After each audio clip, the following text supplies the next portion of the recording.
In this video, we're going to continue learning about Norman conquest. In this series of videos, we are looking at Anglo Saxon England. In the last video, we looked at Anglo Saxon society and who were the Anglo Saxons. In this video, we're going to look at Anglo Saxon religion. And in particular, I would like to look at the question, how strong was the Anglo Saxon Church? One of the best ways of finding out about the strength of the Anglo Saxon Church is to look at the artefacts they left behind. This is the Gospel book, the Bible of Countess Judith, who was the wife of Tostig, who was the brother of Harold Godwinson, one of the most powerful Anglo-Saxons at the time. You can see it is covered in gold and jewels, and in the middle of this Bible is a depiction of Christ. This tells us loads about Anglo-Saxon religion. It tells us how important religion was to the Anglo-Saxons. It shows you that they wanted to show off their religious beliefs. It shows you how important and how central religion was to them. However, religion in Anglo-Saxon England was a little odd, and it's the oddness of it that I would like to look at in the rest of this video.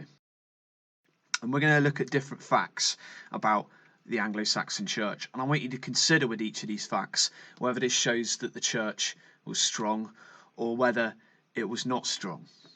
So firstly, the character of the church in England. The church was, on the whole, a Catholic church, as Christianity was across Europe. However, this was a different form of Catholicism, a different form of Catholic church than it was in other parts of Europe, because the character of the church in England blended that idea of European Catholics, and it blended in some Celtic ideas from Ireland. So this was not the same as the church as it was in the rest of Europe. And the biggest difference of how the church was different from the rest of Europe was the use of language. All of Europe used Latin in their religious services. The English church was different, and it actually used the English language in parts of it. Now, this was forbidden by the Pope, and it wasn't allowed in other countries, but the English church mostly kind of thought sod it and did it anyway.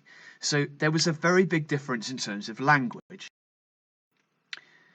Their beliefs and their behaviours were also quite odd. Some of their sermons, the things that the priests spoke about in church, were quite normal.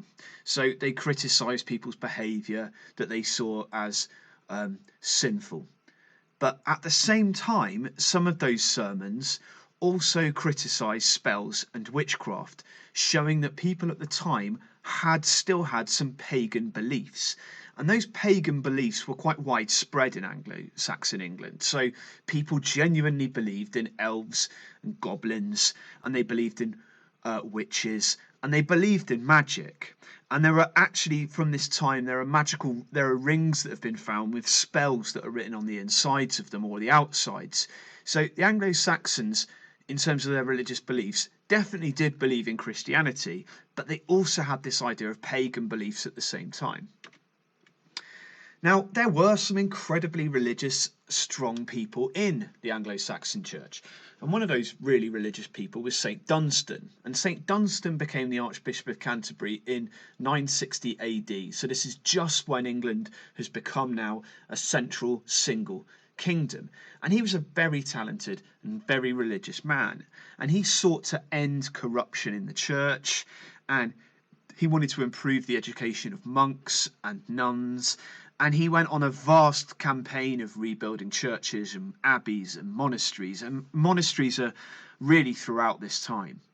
And Dunstan, as a result of this, is declared a saint. And saints are something that we're going to come back to in a minute. Now, worship was also quite odd in Anglo-Saxon Church. The worship was a little bit odd. There were not as many permanent church buildings as we have now. Lots of those big stone church buildings that we hold very famous in our towns and our cities, for example, Bristol Cathedral, are actually Norman buildings. So we didn't have church buildings in the same way. And Anglo-Saxons often, rather than worshipping in a church often worshipped around things like large stone crosses instead. So churches were there, but they were very different. And again, very different from the rest of Europe. The other thing that really distinguished the Anglo-Saxon church from the rest of Europe was the number of saints. And there were huge numbers of saints. Saints are kind of holy people who, after they've died, have performed miracles. And the English strongly believed in saints. And at this time, officially, the Pope was the only one who could make somebody a saint. The English ignored it, and they created their own saints. And there were hundreds and hundreds of local English saints. Now, we've got the remnants of those still left over in our towns and our cities, and often regions or places are named after some of those early English Anglo-Saxon saints. One of those is St. Werburgh's in Bristol. Now, it's interesting to look at the king, and the king, as we'd found out in the last video, was called Edward the Confessor. The last Anglo-Saxon king was Edward the Confessor. And Edward had very strong religious beliefs. He took the moniker the Confessor because he wanted to confess his sins all the time because he was so strongly religious. And Edward took his religious views actually from the Normans because he was brought up in Normandy. And he brought some of those views back to England.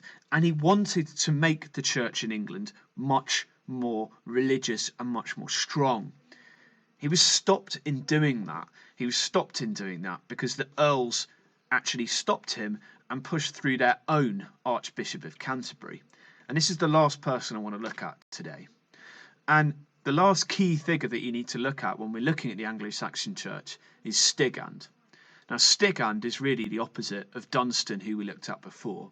And Stigand is the archbishop who is really the last archbishop in England at this point, and under the Anglo-Saxons. And Stigand was not particularly religious, which is interesting given that the archbishop is the highest kind of place and role in the church at this time. He was actually arguably really quite corrupt. He would sell off church jobs to whoever gave him the money, and he was really basically after making money. Now, the Pope hated him, and the Pope asked him to visit him in Rome, and Stigand just completely ignored him. And Stigand really was in the hands of the earls. He was all about making money because you could make a lot of money from the church. And Stigand allowed English priests who were poorly educated to be married and to live their lives. This was very different. So the key thing you need to understand about the Anglo-Saxon Church is, yes, it is very religious. And there are some people who are trying to make it better and strong religious ideas. But at the same time, it is quite odd. There are unique features of the Anglo-Saxon Church that make it very different from the rest of Europe. And arguably not that strong, because arguably they're a little bit corrupt. And that is where I'm going to leave you today.